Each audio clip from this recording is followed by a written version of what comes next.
Hi hello ನಮಸ್ಕಾರ ಸ್ನೇಹಿತರೆ, ಕಿಂಗ್ಲೈನ್ ಪೂರ್ಣಿ ಕಿಚನ್ಗೆ ಸ್ವಾಗತ. ಸ್ನೇಹಿತರೆ, ಇವತ್ತಿನ ವಿಡಿಯೋದಲ್ಲಿ ತುಂಬ ರುಚಿಯಾದ ದಂಟಿ ಸೊಪ್ಪಿನ ಸಾಂಬಾರು ಮಾಡೋದು ಹೇಗೆ ಅಂತ ತೋರಿಸ್ತಾ ಇದ್ದೀನಿ.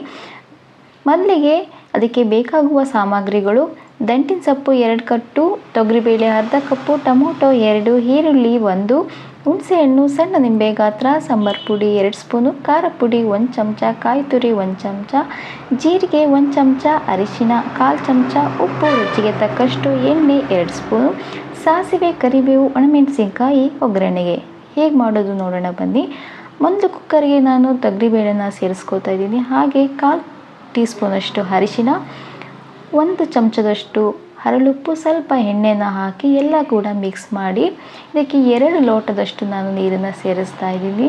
ದೊಡ್ಡ ಲೋಟದಲ್ಲಿ 2 ಲೋಟ ನೀರನ್ನು ಸೇರಿಸ್ತಾ ಇದ್ದೀನಿ. ಕುಕ್ಕರ ಮುಚ್ಚಳನ ಕ್ಲೋಸ್ ಮಾಡಿ 2 ವಿಷಲ್ ಬರುವವರೆಗೂ ಇದನ್ನು ಬೇಯಿಸ್ಕೊಡಿ. ತುಂಬ ಚೆನ್ನಾಗಿ ಬೆಂದಿರುತ್ತೆ ಬೇಳೆ. ಹಾಗೆ ಒಂದು ಕಡಾಯಿ ಇಟ್ಕೊಂಡು ಅದಕ್ಕೆ ಸ್ವಲ್ಪ ಎಣ್ಣೆ, ಸಾಸಿವೆ ಒಗ್ಗರಣೆಗೆ, ಹಾಗೆ ಅರ್ಧ ಟೀ ಸ್ಪೂನಷ್ಟು ಜೀರಿಗೆ, 2 ಒಣಮೆಣಸಿನ್ಕಾಯಿ, 1 ಈರುಳ್ಳಿನ ಕಟ್ ಮಾಡಿ ಸೇರಿಸ್ಕೊತಾ ಇದ್ದೀನಿ. ಎಲ್ಲದೂ ಕೂಡ ಚೆನ್ನಾಗಿ ಮಿಕ್ಸ್ ಮಾಡಿ ಬ್ರೌನ್ ಕಲರ್ ಬರೋವರೆಗೂ ಈರುಳ್ಳಿನ ಫ್ರೈ ಮಾಡಿ ಅದಕ್ಕೆ ಸ್ವಲ್ಪ ಕರಿಬೇವಿನ ಸೊಪ್ಪನ್ನು ಕೂಡ ಸೇರಿಸ್ತಾ ಇದ್ದೀನಿ. ಸ್ವಲ್ಪ ಇಂಗನ್ನು ಸೇರಿಸಿ ಎಲ್ಲ ಚೆನ್ನಾಗಿ ಮಿಕ್ಸ್ ಮಾಡಿ ಒಂದು ಒಗ್ಗರಣೆನ ಮಾಡೋಣ. ನಂತರ ಅದಕ್ಕೆ 2 ಟೊಮೊಟೊನ ಸೇರಿಸ್ತಾ ಇದ್ದೀನಿ.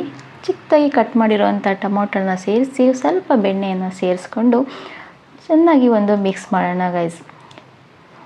ಟೊಮೊಟೊ ಎಲ್ಲ ಚೆನ್ನಾಗಿ ಬೆಂದಾದಮೇಲೆ ಅದಕ್ಕೆ ಅರ್ಧ ಟೀ ಸ್ಪೂನಷ್ಟು ಅರಿಶಿಣವನ್ನು ಸೇರಿಸಿ ಮಿಕ್ಸ್ ಮಾಡಿ ಇದಕ್ಕೆ ನಾವು ತೊಳೆದು ಕಟ್ ಮಾಡಿ ಇಟ್ಟಿರುವಂತಹ ದಂಟಿ ಸೊಪ್ಪನ್ನು ಸೇರಿಸಿ ಇದು ಕೂಡ ಚೆನ್ನಾಗಿ ಒಗ್ಗರಣೆಯಲ್ಲೇ ಫ್ರೈ ಆಗಬೇಕು ಸ್ನೇಹಿತರೆ. ಇದು ಕೂಡ ಚೆನ್ನಾಗಿ ಒಗ್ಗರಣೆಯಲ್ಲಿ ಫ್ರೈ ಆಗಿರೋದ್ರಿಂದ ರುಚಿ ಚೆನ್ನಾಗಿ ಬರುತ್ತೆ. ನಂತರ ಇದಕ್ಕೆ ಒಂದು ಅರ್ಧ ಲೋಟದಷ್ಟು ನೀರನ್ನು ಸೇರಿಸ್ತಾ ಇದ್ದೀನಿ, ಏಕೆಂದರೆ ಸೊಪ್ಪು ಕೂಡ ಚೆನ್ನಾಗಿ ಬೇಯಬೇಕು. ಅದಕ್ಕೋಸ್ಕರ ಒಂದು ಅರ್ಧ ಲೋಟದಷ್ಟು ನೀರನ್ನು ಸೇರಿಸಿ ಒಂದು 2 ನಿಮಿಷದಷ್ಟು ಇದನ್ನು ಬೇಯೋದಕ್ಕೆ ಬಿಟ್ಬಿಡೋಣ. ಒಂದು ಪ್ಲೇಟ್ ಮುಚ್ಚಿಬಿಟ್ಟು ಅದಕ್ಕೆ 2 ನಿಮಿಷ ಆಗುವಷ್ಟು ಬೇಯೋದಕ್ಕೆ ಬಿಡ್ತಾ ಇದ್ದೀನಿ. ನೋಡಿ, ಚೆನ್ನಾಗಿ ಬೆಂದಿದೆ. ಇದಕ್ಕೆ ನಾನು 1 ನಿಂಬೆಹಣ್ಣು ಗಾತ್ರದಷ್ಟು ಹುಣಸೆ ರಸನ ಸೇರಿಸಿ ಅದಕ್ಕೆ 2 ಚಮಚದಷ್ಟು ನಾನು ಸಾಂಬಾರು ಪುಡಿನ ಸೇರಿಸ್ತಾ ಇದ್ದೀನಿ. ಮನೆಯಲ್ಲೇ ಮಾಡಿರುವಂಥ ಸಾಂಬಾರು ಪುಡಿನ ಸೇರಿಸಿ ಹಾಗೆ 1 ಸ್ಪೂನಷ್ಟು ಖಾರದ ಪುಡಿ ಎಲ್ಲ ಸೇರಿಸಿ ಚೆನ್ನಾಗಿ ಒಂದು ಮಿಕ್ಸ್ ಮಾಡಿಬಿಡೋಣ.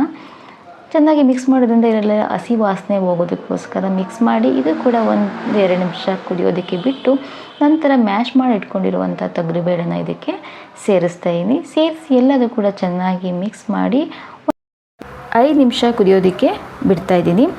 ವಾರಕ್ಕೊಮ್ಮೆ ಈ ರೀತಿ ದಂಟಿನ ಸೊಪ್ಪಿನ ಸಾಂಬಾರು ಮಾಡ್ಕೊಂಡು ತಿನ್ನೋದ್ರಿಂದ ಇದರಲ್ಲಿ ಕ್ಯಾಲ್ಸಿಯಮು, ಐರನ್ನು, ಫೈಬರು ಜಾಸ್ತಿ ಇರೋದ್ರಿಂದ ಆರೋಗ್ಯಕ್ಕೆ ತುಂಬ ಒಳ್ಳೆಯದು ಸ್ನೇಹಿತರೆ. ಈ ರೀತಿ ವಾರಕ್ಕೊಂದ್ಸಲ ಒಮ್ಮೆ ಟ್ರೈ ಮಾಡಿ. ನಂತರ ಸಾಂಬಾರು ಮೇಲೆ ಸ್ವಲ್ಪ ಕಾಯಿ ತುರಿನ ಉದುರಿಸಿದ್ರೆ ಬಿಸಿ ಬಿಸಿಯಾದ ದಂಟಿ ಸೊಪ್ಪಿನ ಸಾಂಬಾರು ರೆಡಿ ಆಯಿತು. ಮುದ್ದೆಗೆ, ಅನ್ನಕ್ಕೆ ಎಲ್ಲದಕ್ಕೂ ಕೂಡ ಚೆನ್ನಾಗಿರುತ್ತೆ. ಇದನ್ನ ಒಂದು 5 ನಿಮಿಷ ಚೆನ್ನಾಗಿ ಕುದಿಸಿದ್ರೆ ಸಾಂಬಾರು ರೆಡಿ ಆಗುತ್ತೆ ಗೈಸ್. ಸಾಂಬಾರು ಕುದಿಸಿದ್ರಷ್ಟು ರುಚಿ ಜಾಸ್ತಿ ಆಗಿರುತ್ತೆ. ನೋಡಿ, ಈ ರೀತಿ ಒಂಥರ ನೀವೊಂದ್ಸಲ ಟ್ರೈ ಮಾಡಿ ಹೇಗೆ ಬಂತು ಅಂತ ಕಮೆಂಟ್ ಸೆಕ್ಷನಲ್ಲಿ ತಿಳಿಸಿ. ಈ ವಿಡಿಯೋ ನಿಮಗೆ ಇಷ್ಟ ಆದರೆ ಪ್ಲೀಸ್ ಲೈಕ್, ಶೇರ್, ಕಮೆಂಟ್ಸ್ ಮಾಡಿ. ಸಬ್ಸ್ಕ್ರೈಬ್ ಆಗೋದನ್ನ ಮರಿಬೇಡಿ ಅಂತ ಹೇಳ್ತಾ ವಿಡಿಯೋನ ಇಲ್ಲಿಗೆ ಮುಗಿಸ್ತಾ ಇದ್ದೀನಿ. Okay friends, thank you.